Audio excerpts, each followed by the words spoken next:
कहा गया है सुना गया है कोई न बोले, कहा गया है सुना गया है कोई न बोले, ज़बां दराजों को मशवरा है कोई न बोले।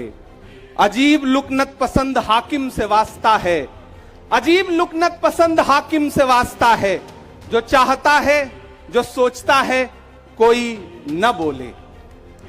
हमारी दाईं तरफ इस सदी का सबसे बड़ा फकीर सोया हुआ है। मैं उनकी समाधि से बिल्कुल करीब खड़ा होकर के संकल्प सत्याग्रह में मेरी आंखों के सामने तपती दोपहरी में बड़ी तादाद में मौजूद कांग्रेस पार्टी के सिपाहियों को सलाम करता हूं। नवरात्रि चल रही है, रमजान चल रहा है, मैं रोजे की हालत में हूं। आप तमाम साथी ऐसे होंगे जिन्होंने नवरात्रि के व्रत रखे होंगे और इस पवित्र सप्ताह के बीच में हम खड़े हैं एक हाकिम की सनक के से उपजे हुए एक फैसले के खिलाफ। दोस्तों, भारत के लोकतंत्र के लिए एक मुश्किल लम्हा है ये। याद करिए, जब हाकिम की सनक की वजह से आप लाइनों में लग करके अपने पैसे बदलवाने के लिए बैंकों के साथियों से विनती कर रहे थे, चरौरी मिन्नत कर रहे थे, तब सबसे बड़ी आवाज बन के कौन बोल रहा था? राहुल गांधी। नतीजा क्या निकला? उनकी एसपीजी सुरक्षा वापस ले ली गई। याद करिए, जब गब्बर सिंह टैक्स लगा करके छोटे व्यापारियों को बर्बाद करने का सपना पाला था इस सरकार ने, तो सबसे मजबूत आवाज बन के कौन बोल रहा था? राहुल गांधी। नतीजा क्या निकला? हजारों करोड़ रुपए खर्च करके उनके पीछे ट्रोल आर्मी लगा दी गई। उनकी इमेज खराब करने के लिए जितने तरीके अपना सकती थी भारतीय जनता पार्टी उसने अपनाया। याद करिए कि जब राफेल के मुद्दे पर, राफेल में हुई लूट के खिलाफ एक अकेला शख्स पूरे देश में खड़ा होकर के चौकीदार से पूछ रहा था कि आपकी चौकीदारी का सवाल है, बताइए सच्चाई क्या है, तब उनके पीछे 55 घंटे उन्हें ईडी के ऑफिस में बिठा करके पूछताछ की गई। मेरे भाई, उस शख्स ने क्या गुनाह किया? क्या कसूर है उनका? उनका कसूर इतना है कि जब देश में नफरतें सर चढ़ करके बोल रही थी तो उस शख्स ने कहा कि मैं भारत जोड़ने के लिए अपने पैर के छालों की परवाह किए बगैर 4000 किलोमीटर चलूंगा। यह कसूर है राहुल गांधी का। यह कसूर है राहुल गांधी का कि वह एक शहीद पिता के बेटे हैं। यह कसूर है उनका। यह कसूर है उनका कि उनकी दादी ने इस देश की मिट्टी के लिए अपने खून का एक एक कतरा कुर्बान कर दिया। यह कसूर है उनका।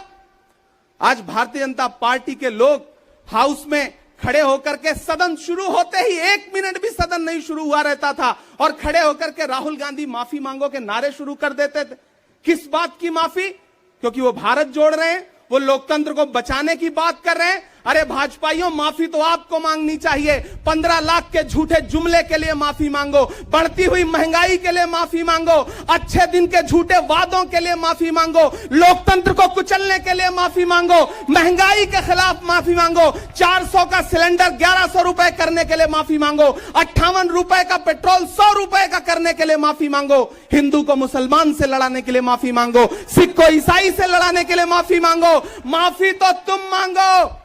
और अगर तुम ये कहते हो कि राहुल गांधी ने विदेश में जाकर के भारत का अपमान किया, तो प्रधानमंत्री जी, मैं आपसे पूछना चाहता हूं कि जब दोहा में, शंघाई में, कैलिफोर्निया में, अमेरिका में खड़े होकर के आप कह रहे थे कि भारत तो सपेरों का देश है, भारत में पैदा होना तो पाप है, प्रधानमंत्री जी, माफी तो आपको मांगनी चाहिए।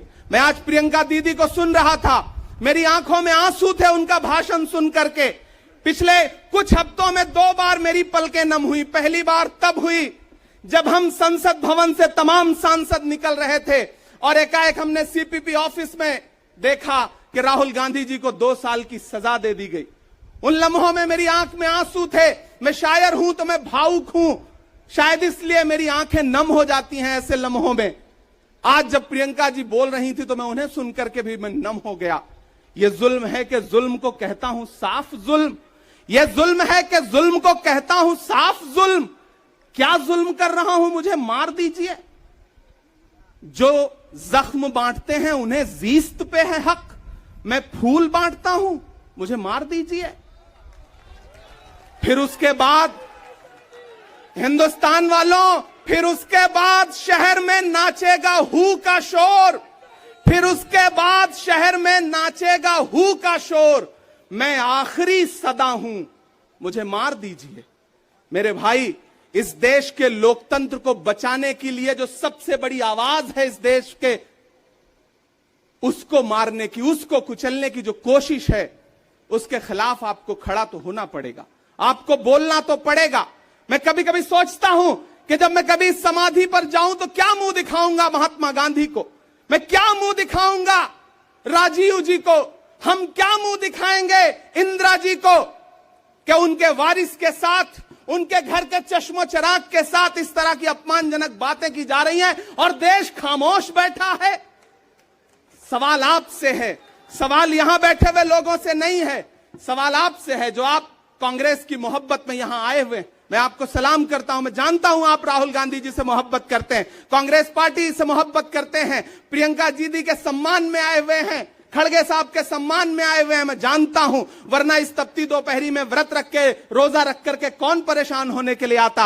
आपको मोहब्बत है पार्टी से, लेकिन नया पाने की चाहत में पुराना छूट जाता है। तुझे अपनाऊं तो मुझसे जमाना रूठ जाता है। मोहब्बत पढ़ने लिखने में बहुत आसान है, लेकिन मोहब्बत को निभाने में पसीना छूट जाता है। मैं जानता हूं कि आप पसीने के बीच भी, आप तपती दोपहरी के बीच भी यहां बैठे हैं। क्यों?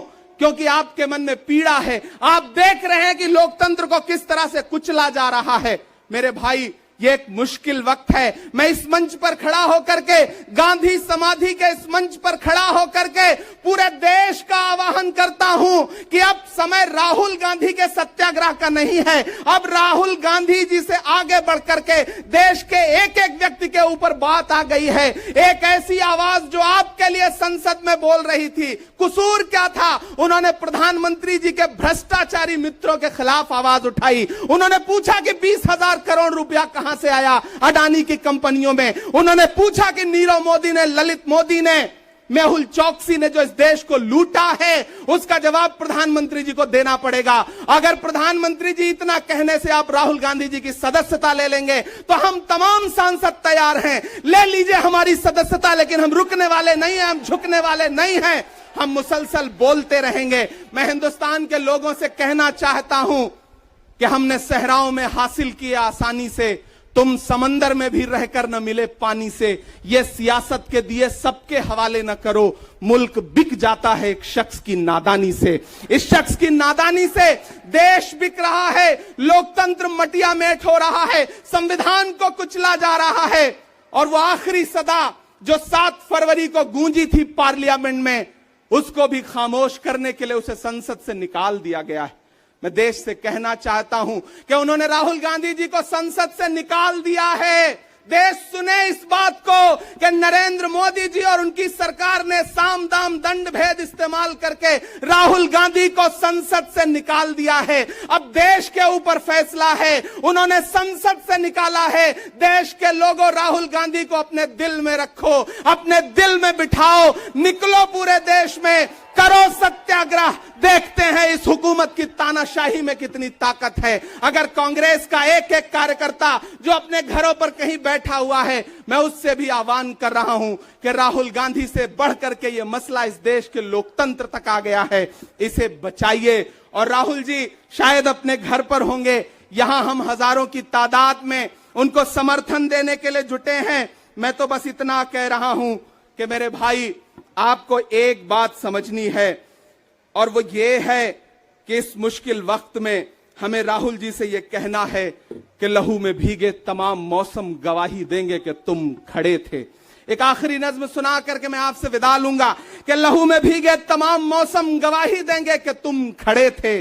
शहर का सूरज गवाही देगा कि जब अंधेरों की कोख से निकलने वाले ये सोचते थे कि कोई जुगनू बचा नहीं है, तो तुम खड़े थे, तुम खड़े थे। तुम्हारी आंखों के ताकचों में जलती मशालों ने नई मनाजिल हमें दिखाई। तुम्हारे भाई, तुम्हारी बहनें, तुम्हारी माएं, तुम्हारी मिट्टी का जर्रा जर्रा गवाही देगा कि तुम खड़े थे। हमारी धरती के जिस्म से जब हवस के मारे ये सोचते थे कि सियाह जोंकों की तरह चिमटे तो तुम खड़े थे। तुम्हारी हिम्मत, तुम्हारी अजमत और इस्तकामत तो वो हिमालय है कि जिसकी चोटी तलक पहुंचना न पहले बस में रहा किसी के, न आने वाले दिनों में होगा। सो आने वाली तमाम नस्लें गवाही देंगी कि तुम खड़े थे, कि तुम खड़े थे। हम तमाम लोग, मैंने कहा ना, बहुत सारे लोग यहां व्रत रख करके आए हुए हैं, मैं रोजे से हूं। हम तमाम लोग इस देश के लोकतंत्र को बचाने के लिए राहुल गांधी जी के साथ अलल ऐलान खड़े हैं, खड़े रहेंगे और एक एक सांस तक उनके साथ खड़े रहेंगे। ये हमारा राहुल गांधी जी से वादा है। जिसे खौफ नहीं है मुरझाने का, हम उस गुल के साथ खड़े हैं। कैसा भी दौर आए लेकिन हम राहुल के साथ खड़े हैं। कल भी खुलकर साथ खड़े थे, आज भी खुलकर साथ खड़े हैं। कैसा भी दौर आए लेकिन हम राहुल के साथ खड़े हैं। शुक्रिया। 2 मिनट की ये बात है दोस्तों, ये कांग्रेस और कांग्रेस से जुड़े हुए नेताओं के अंदर ही इस तरह की बात या खासियत दिखाई दे सकती है जो देश के लिए कुछ बड़ा करने का सोच सकते हैं। ये भाजपा की तरह नेता नहीं है कि देश को तोड़ो, हिंदू मुसलमान में लड़ाओ और 2 मिनट के लिए सड़कों पे उतर के हंगामा मचाओ और ड्रामा करो, लोगों के जज्बात के साथ खेलो, हिंदू मंदिर मस्जिद और मुसलमान के जज्बातों के साथ खेलो और सत्ता हासिल कर लो। कांग्रेस से जुड़े हुए तमाम नेता, चाहे वो आज़ादी से पहले के हों या आज़ादी के बाद अभी राहुल गांधी जैसे लीडर हों, ये सिर्फ और सिर्फ कांग्रेस से जुड़े लीडर के ही अंदर ये क्वालिटी और ख़ासियत और काबिलियत है जो वो देश के लिए कुछ बड़ा कदम उठा सकते हैं। गांधी जी के द्वारा चाहे कोई यात्रा किया गया हो या राहुल गांधी जी के द्वारा अभी कोई यात्रा किया जा रहा हो, इस तरह का कोई भी आप एग्जाम्पल दिखा दीजिए जो भाजपा के किसी नेताओं ने किया हो, देश को जोड़ने की बात या फिर 70-80 दिनों तक की तपस्या जो ये राहुल गांधी जी जो कर रहे हैं, पूरे देश को जोड़ने के लिए पैदल यात्रा निकल रही है, एक छोर से दूसरे छोर पैदल चल के जाना, जहाँ पे किसी तरह के जान की, अपनी हिफाजत की, अपनी आराम की किसी तरह की फिक्र नहीं करना, ये खासियत और ये काबिलियत और ये अच्छाई, ये सच्चाई और ये देश के प्रति प्रेम सिर्फ और सिर्फ राहुल गांधी जैसे लीडर के ही अंदर आ सकती है, क्योंकि विरासत में ये उन्हें मिला है। बाकी भाजपाई जो कहें, जो करें, लोगों को लड़ा दें और मंदिर मस्जिद वाली बातें हैं उस पर लोगों को लड़ा कर सत्ता भले हासिल कर लें, लेकिन देश वैसे नहीं चलता है। बहुत बहुत शुक्रिया।